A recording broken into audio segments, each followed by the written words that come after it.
प्यारे दर्शकों, जय श्री राम। मैं पंडित विश्वनाथ शर्मा, एस्ट्रोलॉजर, कुंडली मिलान, ग्रह दशा और भविष्यवेता, विभिन्न प्रकार के योगों की चर्चा चल रही थी। किस प्रकार से कौन सी ग्रह स्थिति कुंडली में होने से कौन से योग बनते हैं, कई प्रकार के शुभ भी बनते हैं और अशुभ भी बनते हैं। आज हम एक ऐसे योग की बात करेंगे जो सर्वशक्तिशाली, सर्वशक्तिमान बनाने वाला योग होता है और उसका नाम है गजकेसरी योग। साथियों, गजकेसरी योग ऐसा योग होता है, कई बार आपने भी सुना होगा गजकेसरी योग के नाम से। वो व्यक्ति सिंह के समान अपने शत्रुओं का विनाश करने वाला तथा हर प्रकार से राजा के समान विचरण करने वाला, राजा के समान ऐश्वर्यवान रहने वाला ऐसा व्यक्ति होता है जिसके कुंडली में गजकेसरी योग बनता है। विभिन्न पंडितों के द्वारा, ज्योतिषाचार्यों के द्वारा आपने सुना होगा गजकेसरी नाम के बारे में। उसी की हम आज चर्चा करेंगे कि गजकेसरी योग कैसे बनता है कुंडली के अंदर और उसके किस प्रकार के प्रभाव रहता है। साथियों, उन प्रभावों की अपनी चर्चा करेंगे। आशा है आप मेरे इस यूट्यूब चैनल को लाइक, शेयर और सब्सक्राइब अवश्य करेंगे और जो भी मेरे यूट्यूब चैनल को देखने वाले श्रोतागण हैं, दर्शकगण हैं, उन सबको मेरे हृदय की गहराई से आभार व्यक्त करता हूँ।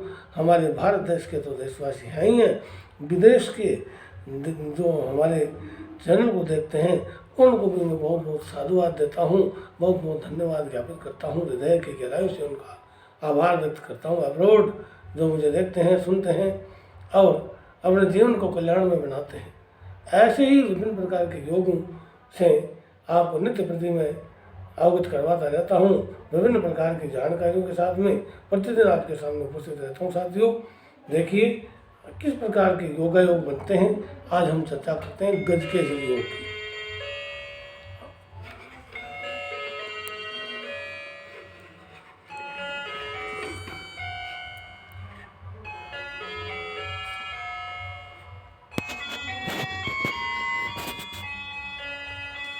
ये हमारा आज का गजकेसरी योग का चैप्टर है और इसमें हम देखेंगे कि किस प्रकार से योगा योग बन रहे हैं। यानी जो है सर्वशक्तिशाली गजकेसरी योग जो हमारे बन रहा है, वो गजकेसरी योग चंद्रमा कहाँ कहाँ पर स्थित हो और बृहस्पति देव कहाँ पर स्थित हो, इसके बारे में हम चर्चा करेंगे। चंद्रमा और बृहस्पति देव के जो ग्रह जो राशियों में स्थिति है उसको देख करके हम ये गजकेसरी योग का निर्धारण विभिन्न जातक पारिजात में है, सब सारावली, ज्योतिष सारावली में है, फल दीपिका में है और लाल किताब में है।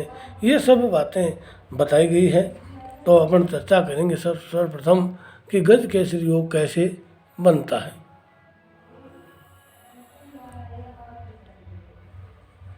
तो देखिए, सबसे पहले सर्वशक्तिशाली गजकेसरी योग जो कि यदि अधिष्ठित जो यानी जहाँ पर बृहस्पति देव अधिष्ठित हों, बैठे हों, जिस राशि में बैठे हों, वहाँ से लेकर के यदि चंद्रमा चौथे स्थान पर हो, चतुर्थ में, या सातवें स्थान पे हो सप्तम में, या 10वें स्थान पे हो, यानी चौथे, सातवें और 10वें भाव में यदि चंद्रदेव बैठे हों तो ऐसी स्थिति में साथियों गजकेसरी योग बनता है। गजकेसरी योग बहुत ही शक्तिशाली योग कहलाता है और जातक की कुंडली में हर किसी के ऐसा योग दुर्लभ है, बहुत ही कम बनता है। आज हम इस योग से होने वाले शुभाशुभ लाभ और परिलाभ के बारे में चर्चा करेंगे कि किस प्रकार से ये योग हमें क्या क्या फल प्रदान करता है। साथियों, हम चर्चा करेंगे गजकेसरी योग। बहुत बार आपने भी सुना होगा, मैंने भी बहुत बार सुना है, लोगों ने पूछा भी है और लोगों को मैं कई बार बताता भी रहता हूँ। अर्थात गजकेसरी योग जो कि कई जातक ग्रंथों में इसके बारे में बताया गया है। गजकेसरी योग में जिस जातक का जन्म हो वह जातक, वह व्यक्ति सिंह के समान, एक लोयन के समान अपने शत्रुओं का विनाश करने वाला होता है। वह गंभीर और गर्वोक्त वक्ता होता है, गर्व से उन्मुक्त वक्ता, और राजा के समान उसका ऐश्वर्य रहता है, संपन्नता रहती है। ऐसा व्यक्ति दीर्घजीवी होता है और महान यशस्वी बनता है तथा अपनी बुद्धि और कौशल तथा तेजस्विता के बल पर सर्वत्र विजय प्राप्त करता है। इस प्रकार से ये बहुत ही सुंदर योग गजकेसरी का बनता है। और इसके संबंध में जातक पारिजात जो ग्रंथ है, हमारा ज्योतिषीय ग्रंथ है, उस ग्रंथ में गजकेसरी योग के 2 भाग बताए गए, साथियों 2 प्रकार बताए गए हैं। बृहस्पति और चंद्रमा के परस्पर केंद्र में स्थित होने से, पहला तो कब है, बृहस्पति और चंद्रमा के परस्पर केंद्र में स्थित होने से। जो केंद्रीय भाव है 1, 4, 7 और 10, इन भावों में स्थित यदि बृहस्पति हो और चंद्रदेव हो, ये स्थिति तो हमारे फलदीपिका और लाल किताब के बारे में बता रही है। और जो अगली स्थिति हम जातक पारिजात ग्रंथ से बता रहे हैं वो है कि बृहस्पति और चंद्रमा के परस्पर केंद्र में स्थित होने से ये योग बनता है।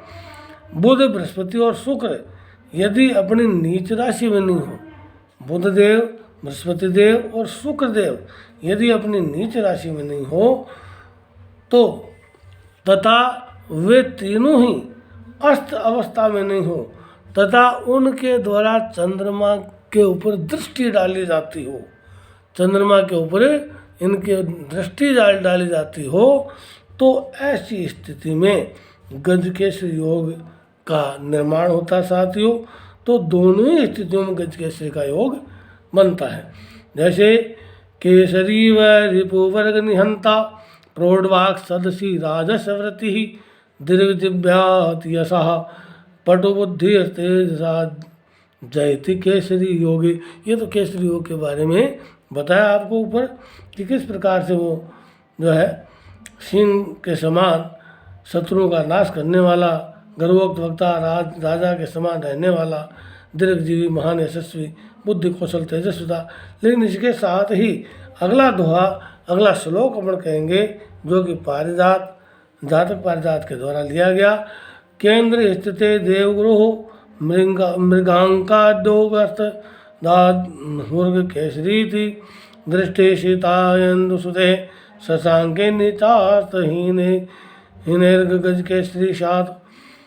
गजकेसरी संजात तेजस्वी धन्यवान, मेधावी गुण संपन्नो राजप्रिय करो भवित। तो ऐसे व्यक्ति बड़े ही कुशल, बड़े ही मेधावी, प्रखर बुद्धि वाले, राजा को प्रिय तथा बड़े ही तेजस्वी और धन्यवान वाले होते हैं तथा विभिन्न प्रकार से ये ऐश्वर्य से युक्त रहते हैं। ऐसे जातकों को यदि इस प्रकार का योग बनता है तो बड़ा ही शक्तिशाली योग कहलाता। साथियों, मेरे इस यूट्यूब चैनल को लाइक, शेयर और सब्सक्राइब कीजिए और विभिन्न प्रकार की जानकारियाँ, ज्योतिषीय जानकारियाँ जानने के लिए हमेशा आप मेरे साथ में बने रहिए। मेरे यूट्यूब चैनल को लाइक, शेयर, सब्सक्राइब करते रहिए। धन्यवाद साथियों। जय श्री राम, जय जय हनुमान।